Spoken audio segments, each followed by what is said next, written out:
नमस्कार दोस्तों, मैं विनय शर्मा अपने चैनल में आप सभी का बहुत बहुत स्वागत करता हूं और आशा करता हूं कि आप सब स्वस्थ होंगे, मस्त होंगे। सिंह राशि और सिंह लग्न वालों के लिए जून का महीना कैसा जाने वाला है, आइए ये जानने की कोशिश करते हैं। आपके लग्न में शनि की दृष्टि पड़ रही है सप्तम भाव से।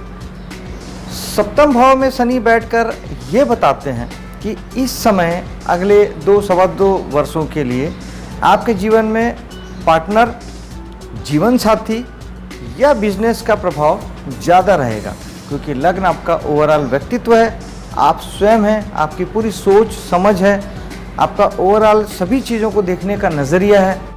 शनि जहाँ देखते हैं वो चाहते हैं कि आप ज़्यादा हार्ड वर्क करें, परिश्रम करें। तो पहले तो चूंकि आपका लग्न है तो आपको अपने लग्न के ऊपर ज़्यादा ध्यान देना पड़ेगा, खुद के ऊपर ध्यान देना पड़ेगा, खुद के सेहत के ऊपर ध्यान देना पड़ेगा, खुद से जुड़ी हुई सारी बातों के ऊपर आपको ज़्यादा ध्यान देना पड़ेगा, ज़्यादा मेहनत करना पड़ेगा। यानी आप अपने आप को नेगलेक्ट नहीं कर सकते, अपने आप को नज़रअंदाज नहीं कर सकते हैं। आप बाकी सारे काम कीजिए लेकिन खुद के ऊपर आपको ध्यान देना पड़ेगा, आपको एक्सरसाइज करनी पड़ेगी, आपको ध्यान प्राणायाम करना पड़ेगा, यानी खुद को आपको गढ़ना पड़ेगा। दूसरा, अपने खुद की ब्रांडिंग पे भी आपको काम करना पड़ेगा, यानी आपको अपने नाम, अपने वजूद के लिए भी आपको प्रयास करना पड़ेगा, मेहनत करना पड़ेगा। आप चाहते हैं कि किसी जगह में आपका नेम फेम हो, प्रसिद्धि हो, तो वहाँ पे भी आपको मेहनत थोड़ी सी ज़्यादा करना पड़ेगा, क्योंकि शनि मेहनत के कारक है। लेकिन दोस्तों एक चीज़ और याद रखिएगा कि शनि कर्म के कारक है और कर्म से ही भाग्य बनता है। तो आप जितना मेहनत करेंगे उतना आपका भाग्य प्रबल होगा। वो किसी भी क्षेत्र में खुद पे काम करेंगे तो खुद की आपकी सेहत अच्छी होगी, आपका नेम फेम बढ़ेगा, आपकी ब्रांडिंग होगी। आप स्वयं को जितना मजबूती प्रदान करना चाहते हैं या खुद को जिस स्थान पे आप देखना चाहते हैं, आपको मेहनत करना ही पड़ेगा। यहाँ भाग्य से नहीं मिलेगा, कर्म से मिलेगा। धन भाव की बात करते हैं। वहाँ पर मंगल की दृष्टि निश्चित तौर पे आपको धन भरपूर मात्रा में आने वाला है। कहाँ से? मंगल बैठे हैं 8वें भाव में, तो आपको पत्नी से धन आएगा, ससुराल से धन आएगा, पुश्तैनी प्रॉपर्टी आपको मिल सकती है। इसके अलावा अष्टम भाव के अगर आप काम करते हैं, आप एस्ट्रोलॉजर हैं, आप न्यूमरोलॉजर हैं, आप किसी प्रकार के खोज का काम करते हैं, रिसर्च का काम करते हैं, तो उन सारी जगहों से आपको भरपूर मात्रा में आपको धन आएगा। भाग्य के स्वामी मंगल हैं, भाग्य से निश्चित तौर पे आपको धन मिलने वाला है, पिता से धन आपको मिलने वाला है। मंगल जो है 4थे भाव के स्वामी भी हैं। 4था भाव होता है मकान, प्रॉपर्टी का, वाहन आदि का, तो उसकी खरीदी बिक्री से भी आपको धन का आगमन हो सकता है। और आप अगर बिल्डर हैं और गाड़ी खरीदी बिक्री का काम करते हैं तो वहाँ से आपको भरपूर मात्रा में इस महीने धन की प्राप्ति हो सकती है दोस्तों। और इससे भी महत्वपूर्ण दृष्टि है बृहस्पति की, जो कि 8वें भाव से बैठकर आपके सप्तम दृष्टि से आपके धन भाव को देख रहे हैं। दोस्तों बृहस्पति तो जहाँ देखते हैं उसके फल को बहुत बढ़ा देते हैं। तो यकीन मानिए कि आपका धन का आगमन, आपकी इनकम बहुत बढ़ने वाली है, बहुत बढ़ने वाली है। शुभ दृष्टिकोण से बढ़ने वाली है, अच्छी दिशाओं से बढ़ने वाली है, अच्छे मार्गों से धन आएगा दोस्तों। बृहस्पति ज्ञान के कारक हैं, धन के कारक हैं, ऑलरेडी ईश्वरीय कृपा के कारक हैं। तो इन सारी जगहों से, इन सारे माध्यमों से आपको भरपूर धन की प्राप्ति होगी। बैंकिंग के कारक भी बृहस्पति हैं, तो आपको बैंकिंग सेक्टर से आपको अच्छे खासे धन लाभ हो सकते हैं। अगर आपने कोई इन्वेस्टमेंट कर रखा था तो वहाँ से अच्छे धन की प्राप्ति आपको हो सकती है। कुल मिला के धन के मामले में ये महीना ज़बरदस्त सफलतादायक है दोस्तों। एक बात ध्यान देने वाली है कि चूँकि अष्टम भाव से मंगल की दृष्टि आपके धन भाव पे पड़ रही है, तो मंगल वैसे ही शत्रुता के कारक हैं, लड़ाई झगड़े के कारक हैं। और दूसरा भाव जो हमारा होता है, हमारे वाणी का होता है, तो आपकी वाणी को थोड़ी गर्मी प्रदान कर सकते हैं, आपकी वाणी को थोड़ी सी कठिन बना सकते हैं, ऐसी बना सकते हैं जो दूसरों को पसंद ना है। इस बात का थोड़ा सा ध्यान रखिएगा, बाकी सब ठीक है दोस्तों। तीसरे भाव में शुक्र की दृष्टि है, तो आपके साहस, पराक्रम और एफर्ट की जगह में आप कुछ सुंदरता ऐड करेंगे, कुछ कलात्मकता ऐड करेंगे, आर्टिस्टिक रूप से आप कुछ काम करने की सोचेंगे। तीसरे भाव के अगर आप काम करते हैं, जैसे कि ट्रांसपोर्ट का काम करते हैं, ट्रेवल्स का काम आप करते हैं, एजेंसी लाइन का काम आप अगर कर रहे हैं, आप अगर नेट से जुड़ के किसी प्रकार का नौकरी या बिजनेस करते हैं तो इन सारी चीज़ों में कुछ लग्जरी भी ऐड होगी और कुछ सुंदरता, कलात्मकता भी ऐड होगी, क्योंकि शुक्र कला के कारक है दोस्तों, सुंदरता के कारक है। इसके अलावा मंगल की दृष्टि आपके साहस और पराक्रम को बढ़ाने वाली है और वो आपकी सब अच्छी दिशा में लगेंगे, लगाना ही चाहिए आपको। और विशेष रूप से केतु यहाँ बैठे हैं दोस्तों। केतु और राहु बेसिकली पापी ग्रह हैं, ये आप सभी जानते हैं। तो केतु जहाँ बैठते हैं वहाँ से वो डिटैच करते हैं, सेपरेट करते हैं, अलगाव की भावना पैदा करते हैं, विरक्ति पैदा करते हैं। रीज़न क्या है कि केतु जो है वो आध्यात्मिक ग्रह है। आध्यात्मिक ग्रह जब तक आपको वैराग्य पैदा नहीं होगा अध्यात्म में आप जाएंगे नहीं। लेकिन अगर आप स्वयं से अध्यात्म में चले जाते हैं, थोड़ा आध्यात्मिक हो जाते हैं, तो फिर केतु अलगाव की भावना पैदा ही नहीं करेंगे। आप ये बात खुद से कर सकते हैं। इसके लिए दोस्तों मैंने एक डिटेल वीडियो बनाया हुआ राहु केतु का गोचर सिंह लग्न सिंह राशि वालों के लिए। उसका लिंक मैं वीडियो के अंत में आपको दे दूंगा, डिस्क्रिप्शन बॉक्स में भी मैं डाल दूंगा, उसे ज़रूर देखिएगा, आपके बहुत काम आएगा दोस्तों। और मेरे वीडियो को पूरा देखिएगा, तब आप मेरी बातों को बहुत अच्छे से समझ पाएंगे दोस्तों। केतु आपको साहस पराक्रम करने से रोकेंगे, आपको विरक्ति की भावना पैदा होगी, आप किसी भी चीज़ में मेहनत करने से या एफर्ट लेने से पीछे हटेंगे। तीसरे भाव के जितने भी आप काम मैंने बताया अगर आप वो कर रहे हैं तो फिर वहाँ से आपका मन हटेगा, आप कामों को चेंज करने के बारे में सोचेंगे, क्योंकि ये सारी चीज़ें केतु करते हैं। लेकिन अगर आप केतु का उपाय करेंगे तो ये सारी दिक्कतें नहीं आएगी दोस्तों। मैं लगभग सभी ग्रहों के मैं उपाय बताऊंगा, जो उपाय आपके काम का है, जिस ग्रह से संबंधित, जिस भाव से संबंधित आपको प्रॉब्लम आ रही है, आप केवल उसका उपाय कीजिएगा, बाकी बातों को छोड़ दीजिएगा। क्योंकि सबकी कुंडली अलग है और गोचर के ग्रह कुंडली के साथ मिल के फल को देते हैं। क्योंकि कुंडली अलग है इसलिए सबको फल भी अलग आते हैं, किसी को कम किसी को ज़्यादा। केतु का जो उपाय है वो है, आप ओम केतुआय नमः एक माला आप जाप कर सकते हैं, गणेश जी की पूजा कर सकते हैं, दान के रूप में आप चेक प्रिंट जो होता है उसके कपड़े, रुमाल, नैपकिन वगैरह आप दान कर सकते हैं। केतु के लिए आप जो खट्टे मीठे स्वाद वाले फल होते हैं वो आप दान कर सकते हैं, विशेष तौर पे नींबू और केला केतु की कारक चीज़ें। इसके अलावा मेडिटेशन सबसे बढ़िया उपाय है, ऐसा मैं सोचता हूँ। मेडिटेशन कीजिएगा तो ऑटोमेटिक आपको मार्ग दिखाई देगा और मेडिटेशन से आप अध्यात्म में और बढ़ेंगे। और केतु अध्यात्म में ही तो ले जाना चाहते हैं, लेकिन वो अपनी मर्जी से ले जाते हैं तो आपको दुख दे के ले जाते हैं। आप अपनी मर्जी से चले जाएंगे तो आपको दुख नहीं होगा। घर के सुख, चौथे भाव की बात करते हैं, आपके मकान, वाहन, प्रॉपर्टी की बात करते हैं, तो इस समय में आप प्रॉपर्टी, मकान में इन्वेस्ट कर सकते हैं। बहुत अच्छा समय है। शनि की दृष्टि भी है, बृहस्पति की दृष्टि भी है, सूर्य की, बुध की, 4 ग्रहों की दृष्टि है। सब अपने अपने एरिया में आपको ले जाएंगे दोस्तों। सूर्य आपके रहने की जगह पे, सुख शांति की जगह में आपको नेम फेम देंगे। आपको पिता का प्रभाव भी यहाँ पे दिखाई देगा। बुध है तो आपकी बुद्धि, आपकी वाणी, सब कुछ आपके चौथे भाव में लगने वाली है। अगर चौथे भाव के आप बिजनेस करते हैं, अगर आप बिल्डर हैं, ट्रेवल्स का काम करते हैं, गाड़ी खरीदी बिक्री का काम करते हैं, या फिर आप मकान बना के बेचते हैं, इन सारे चीज़ों के लिए बृहस्पति इन सारे फलों को बहुत बहुत बहुत बढ़ा देंगे। क्योंकि बृहस्पति जहाँ देखते हैं वहाँ के फल को बढ़ा देते हैं। घर के सुख को भी बृहस्पति बढ़ाएंगे। घर में सात्विकता का माहौल बनेगा, शुभ माहौल बनेगा, अच्छा माहौल बनेगा। आपका जो निजी परिवार है, आपका जीवन साथी और बच्चे, सभी में थोड़ी सी सात्विकता बढ़ेगी, शुभता बढ़ेगी।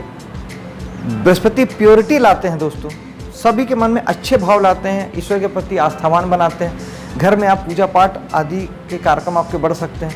बृहस्पति पूजा पाठ, धर्म कर्म के कारक ग्रह हैं। निश्चित तौर पे घर में धार्मिक माहौल काफ़ी हद तक बढ़ सकता है। इसके अलावा शनि की दृष्टि है। शनि बस चाहते हैं कि आप मेहनत करें। शनि कर्म के कारक हैं।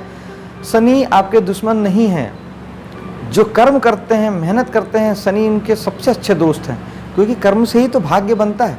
तो आपको बस इन सारी जगहों पे आपको घर पे फोकस करना ही होगा। शनि फोकस भी है। आपको अपने निजी परिवार पर फोकस करना पड़ेगा। घर के सुख शांति के लिए ध्यान आपको देना पड़ेगा। आपके घर, वाहन पे आपको ध्यान देना पड़ेगा। ये आप करेंगे तो कहीं कोई दुख तकलीफ नहीं आएगी। नहीं ध्यान देंगे तो फिर शनि दुख देंगे, क्योंकि शनि दुख के कारक हैं। तो आप चाहते हैं कि दुख ना हो, तो आप बहुत प्यार से सारी चीज़ों पे ध्यान देके आप मेहनत कीजिए, शनि खुश हो जाएंगे। सप्तम भाव की बात करते हैं। दोस्तों सप्तम भाव में शनि स्वयं बैठे हुए हैं।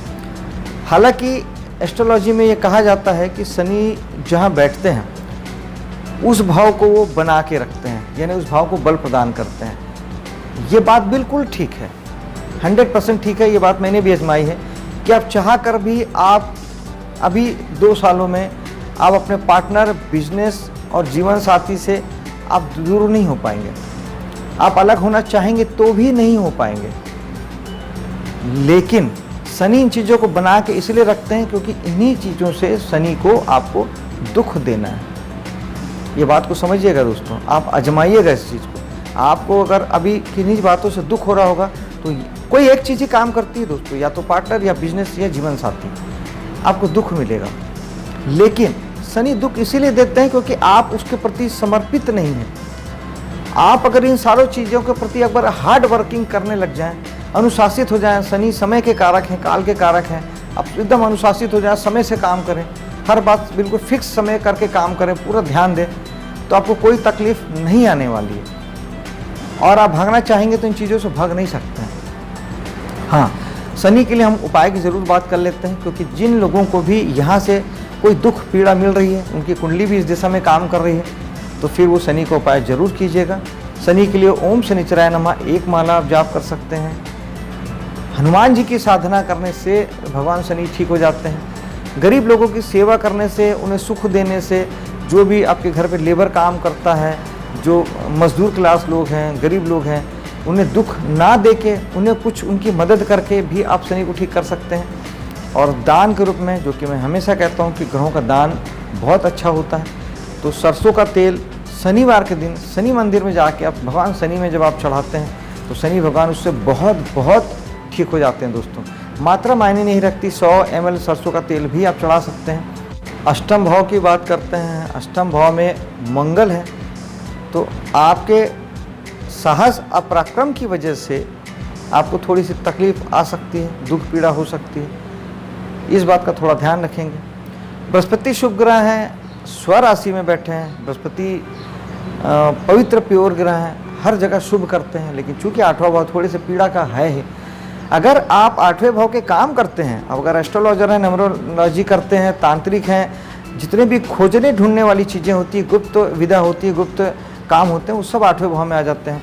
अब ज़मीन के नीचे से कोई खनिज खोद कर निकालते हैं, पानी ढूंढते हैं, तेल ढूंढते हैं, या आप किसी प्रकार के स्टडी कर रहे हैं रिसर्च बेस, और अगर आप वैज्ञानिक हैं, किसी चीज़ में रिसर्च में लगे हैं, टैक्सेशन डिपार्टमेंट में हैं जो ढूंढ के आपका पैसा निकालते हैं, जितने भी ढूंढने खोजने वाला काम है वो सब 8वां भाव है। इससे संबंधित अगर आप काम करते हैं तो ये सब काम बढ़ जाएगा, बहुत अच्छे फल आपको आएंगे, क्योंकि बृहस्पति चीज़ों को बढ़ा देते हैं, मल्टीपल कर देते हैं, शुभ फल प्राप्त होंगे। लेकिन अगर आप 8वें भाव के काम नहीं करते हैं तो आपको थोड़ी सी दिक्कत परेशानी आ सकती है। 8वें भाव के लिए सबसे अच्छा उपाय ये है, इसे आप जीवन भर कर सकते हैं दोस्तों, क्योंकि 8वां भाव दुख और पीड़ा का है। जब हम किसी भाव का यूटिलाइज करते हैं, हम उसके भाव के किसी चीज़ का काम करते हैं, तो हमको प्रॉब्लम नहीं आती, क्योंकि एक भाव की एक ऊर्जा होती है, वो ऊर्जा एक जगह में लग जाती है, वो 10 जगह काम नहीं करती। जैसे आप किसी एक ही जगह पे तो हो सकते हैं ना, आप 10 जगह तो नहीं हो सकते। आप जीवन में कोई भी एक फील्ड में काम करते हैं तो दूसरा फील्ड अपने आप खत्म हो जाता है। आप 10 जगह तो हो नहीं सकते, 10 रास्ते पे तो चल नहीं सकते। यही चीज़ भावों के साथ लागू होती है। अष्टम भाव एस्ट्रोलॉजी का है। अगर आप थोड़ी सी एस्ट्रोलॉजी सीखते हैं, एक ही पन्ना सीखते हैं, 2 लाइन सीखते हैं, ज्योतिष सीखते हैं, न्यूमरोलॉजी सीखिए, कुछ भी करिए, 8वें भाव से संबंधित कोई खोजिए, कोई ढूंढिए, कोई ज्ञान खोजिए, कुछ ढूंढिए, जीवन में कुछ ऐसा ढूंढिए जो अज्ञात है, तो निश्चित तौर पे फिर आपको 8वें भाव की पीड़ा नहीं होती। स्पेशली मैंने तो ये आजमाया है कि ज्योतिष जब तक पढ़ता रहता हूँ, जब तक सीखता रहता हूँ, जब तक आपसे ज्योतिष पे बात करता हूँ, कुछ भी घटता रहे, कुछ भी जीवन में होता रहे, कोई मुझे प्रभाव पड़ता ही नहीं है, किसी प्रकार का कोई इफेक्ट नहीं आता।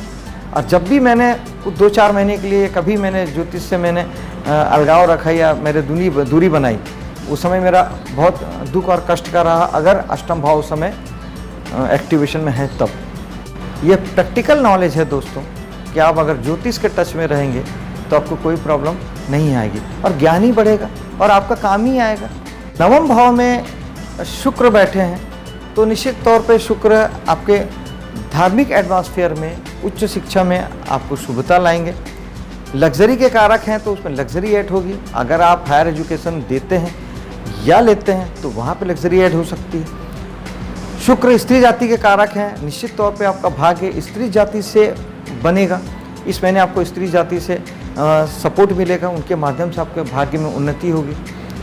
और लेकिन यहाँ पर एक बात ध्यान देने की दोस्तों कि यहाँ राहु बैठे हुए हैं। धर्म को लेके, भाग्य को लेके आपको राहु थोड़ी सी प्रॉब्लम देंगे, रुकावट, बाधा, चिंता, परेशानी देंगे। और चूँकि राहु दुर्भाग्य के कारक हैं तो भाग्य को रुकावट देंगे, प्रॉब्लम क्रिएट करेंगे। तो राहु के लिए उपाय, अगर आपको प्रॉब्लम आती है तो आपको ऐसा लगता है कि धर्म के रास्ते पर आपको किसी प्रकार की रुकावट, बाधा आ रही है, पिता को कोई तकलीफ आ रही है, हायर एजुकेशन में अगर आपको प्रॉब्लम हो रही है तो आप राहु का उपाय कीजिएगा। राहु के लिए ओम राहवे नमः 1 माला जाप कर सकते हैं। माँ सरस्वती, माँ दुर्गा की पूजा करके आप राहु को ठीक कर सकते हैं। दान के रूप में राहु के लिए सूखा नारियल बहते हुए जल में हर महीने की अमावस्या को बहाइए। हर शनिवार को भी आप ये उपाय कर सकते हैं। अगर घर के पास में आपका बहता जल है तो, बहता जल नहीं है तो भगवान शंकर के मंदिर में भी आप सूखा नारियल चढ़ा के राहु के इस उपाय को कर सकते हैं। जौ भी चढ़ा सकते हैं सूखा नारियल के साथ में। और राहु के लिए सबसे बेस्ट उपाय है मेडिटेशन, राहु केतु दोनों के लिए। दसम भाव की बात करते हैं, आपके कर्म क्षेत्र की, आपके मान सम्मान, प्रसिद्धि की और पद की। सूर्य बुध हैं, सूर्य बुध ऑलरेडी मान सम्मान, प्रसिद्धि, पद प्रतिष्ठा के कारक हैं, उनका योग ही इस चीज़ को देता है। तो एक प्रकार से बुधादित्य योग आपके दसम भाव में बना हुआ है, तो कर्म क्षेत्र में ज़बरदस्त प्रसिद्धि आपकी होने वाली है, ज़बरदस्त नाम सम्मान मिलने वाला है, पद प्रतिष्ठा बढ़ने वाली है, शासन सत्ता में प्रभाव आपका बढ़ने वाला है। सूर्य 15 तारीख तक हैं, 15 तारीख तक निश्चित तौर पे आपका बहुत नेम फेम होगा, प्रसिद्धि बहुत बढ़ जाएगी, कर्म क्षेत्र में आपका बहुत बड़ा नाम जाने वाला है। इस समय का सदुपयोग कीजिए और इसे यूज़ कीजिए। एकादश भाव की बात करते हैं, लाभ, प्राप्ति, गेंस की बात करते हैं, तो वहाँ पे मंगल बैठे हुए हैं। तो निश्चित तौर पे आपको मकान, प्रॉपर्टी, गाड़ी आदि के क्रय विक्रय से आपको बहुत लाभ होने वाला है। और चूँकि मंगल आपके भाग्य के स्वामी भी हैं तो भाग्य से भी आपको लाभ प्राप्त हो सकता है। सोशल मीडिया, आपके समाज, सोसाइटी, NGO वगैरह में आप अच्छा करेंगे, आपका पराक्रम साहस बढ़ेगा। मंगल क्रिएटिविटी के कारक हैं, मंगल आपके एक्शन के कारक हैं। निश्चित तौर पे आपके एक्शन बढ़ जाएंगे, आप ज़्यादा एक्टिव हो पाएंगे। 12वां भाव में बृहस्पति की दृष्टि, बृहस्पति बढ़ाते हैं फल को। अब 12वें भाव के अगर आप कोई काम नहीं करते हैं तो यहाँ खर्च बढ़ाएंगे। खर्च किन किन चीज़ों में बढ़ेगा? एक बृहस्पति ही है जो शुभ कामों में खर्च कराते हैं, तो यानी आपके खर्च धार्मिक कार्यक्रमों के लिए होंगे, पूजा पाठ आदि में होंगे। आप धार्मिक लंबी यात्राएं कर सकते हैं, धार्मिक विदेश यात्रा कर सकते हैं, आप मंदिर वगैरह आप बनवा सकते हैं, धार्मिक संस्थानों को, धार्मिक आश्रमों को आप पैसा दान कर सकते हैं। 12वां भाव हमारे दान का होता है, तो निश्चित तौर पे आप धर्म कर्म की जगहों पे आप काफ़ी मात्रा में आप दान दे सकते हैं। और अगर आप 12वें भाव के काम करते हैं, यानी आप विदेश से जुड़े हैं, विदेशी इनकम से जुड़े हैं, फेसबुक, यूट्यूब, ट्विटर और विदेशी इंटरनेट के माध्यम से कहते हैं विदेशी मल्टीनेशनल कंपनी से आप जुड़ के अगर लाभ कमाते हैं, पैसा कमाते हैं, डॉलर में अगर आपके पास पैसा आता है, तो निश्चित तौर पे वो तो कई गुना बढ़ जाने वाला है, क्योंकि बृहस्पति तो सिर्फ बढ़ाते हैं। कई गुना आपका बढ़ जाएगा इनकम, और विदेश से इनकम आपकी बहुत ज़्यादा आपको मिलने लगेगी। दोस्तों, जून का महीना आपके लिए शुभ हो, सफल हो, इस कामना के साथ अब मैं विदा लेता हूँ। मेरे चैनल को सब्सक्राइब कीजिएगा, लाइक और शेयर कीजिएगा। मिलता हूँ अगली वीडियो में। जय हिंद।